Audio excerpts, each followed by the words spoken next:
নমস্কার, আমার নতুন আরেকটি ব্লগে সবাইকে স্বাগত। অনেক দিন পর আবার ছোট একটা মিনি ব্লগ নিয়ে হাজির হয়ে গেছি। আশা করি সকলে সুস্থ আছেন। তো হঠাৎই স্বামী স্ত্রী দুজনে রেডি হয়ে বেরিয়ে পড়ছি ছোট্ট একটা মিনি ট্যুরে। কোথায় যাচ্ছি সেটা পরে বলছি। চলুন আজকে বেরিয়ে পড়ি পাহাড়ের উদ্দেশ্যে। একটা ছোট রেস্টুরেন্টের ঠিকানা পেয়েছি, তাই দুজনে মিলে বেরিয়ে পড়ছি। তো সবার আগে তো সেফটি ফার্স্ট, তাই হেলমেটটা পরে নিলাম। আর এই যে দুজনে এখন বেরিয়ে পড়লাম।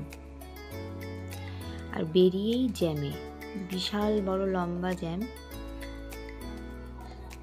এই জ্যাম কাটিয়ে একটা পেট্রোল পাম্পে ঢুকে প্রথমে টায়ারটার হাওয়াটা চেক করছিল, কারণ ওটা একটু কম ছিল।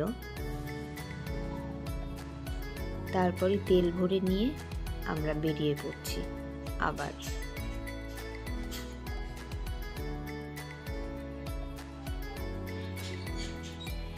এই রাস্তাটা তো আপনারা নিশ্চয়ই চিনতে পারছেন, এটা শুকনা যাওয়ার রাস্তা।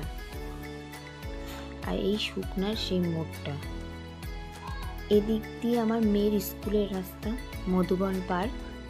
আর আমরা এদিকে আজকে যাব না, আমরা যাব আজকে সোজা রংডংয়ের রাস্তায়। এই রাস্তায় খুব কমই যাওয়া হয় আমাদের, তো অনেক দিন পর আজকে এই রাস্তার উদ্দেশ্যে বেরিয়ে পড়েছি। আর এত দূর আসার পর শুধু চলেই যাচ্ছি, রাস্তায় একটা জনপ্রাণীও দেখতে পাচ্ছি না, কারণ এদিকে গাড়ি যাতায়াতের রাস্তাটা খুবই কম। টয় ট্রেনের রাস্তাটা দেখতে ভীষণ ভালো লাগছে। আর দেখুন, আমি তাই ভাবছি বহু দূর থেকে এরা এসে শুধু একাই এই জঙ্গলের মধ্যে কাজ করে যাচ্ছে। আমার তো এই রাস্তায় একা একা যেতে একটু কেমন গা ছমছমই করছিল।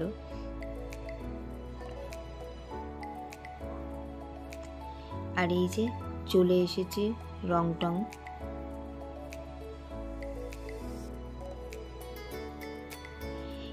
আমরা এসেছি এই রেস্টুরেন্টটার খোঁজে। এই রেস্টুরেন্টটার অনেকটা নাম শুনেছি, অ্যাম্বিয়েন্সটা খুব ভালো। রংটং ঢুকতেই এই ক্যাফেটা পড়ে, সামনেটা খুব সুন্দর একটা বসার প্লেস আছে। এই রেস্টুরেন্টটার নাম হচ্ছে রংটং ক্যাফে। ভেতরে ঢোকার সাথে সাথেই দেখলাম একটা খুব সুন্দর সোফা সেটের সামনে একটা সুন্দর লাইটিং দেওয়ার নাম দেওয়া। এটা রাত্রিবেলা করে এরকমভাবে লাইট জ্বলে। আর ওই যে ওই কোণাটার সিনারিটা ভীষণই সুন্দর।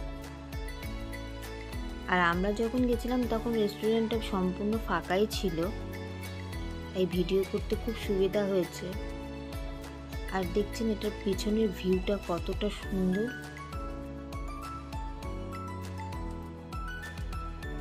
আর নিচটায় অনেক জনবসতি।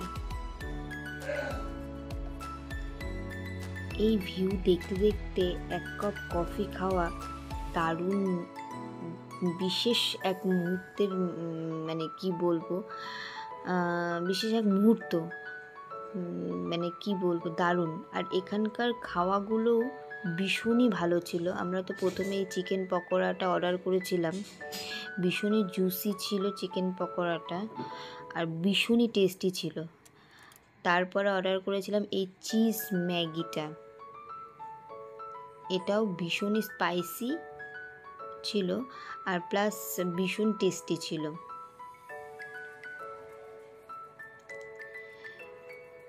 আমার হাজবেন্ডের রিয়াকশন দেখে তো বুঝতেই পারছেন যে কতটা ভালো ছিল। আর এই খেতে খেতেই হঠাৎ আমরা শুনতে পেয়েছি টয় ট্রেনের আওয়াজ। তো এত সুন্দর মুহূর্তটাকে ফোনে ক্যাপচার না করে তো থাকা যায় না, তাই না? তাই টয় ট্রেন দেখতে বাইরে চলে আসলাম।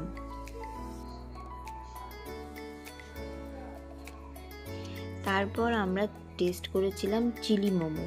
এটাও ভীষণ ভীষণ ভালো ছিল। আর আমি সাজেস্ট করব আপনাদেরকেও যে এই ক্যাফেতে একবার এসে আপনারাও ভিজিট করুন। আমার মনে হয় আপনাদের খুব ভালো লাগবে। আর বেরিয়েই এই সুন্দর ডগিটা কি সুন্দরভাবে বসে আছে, আমার ভীষণ ভালো লেগেছে। তো আজকে ভিডিওটা এইটুকুই, টাটা।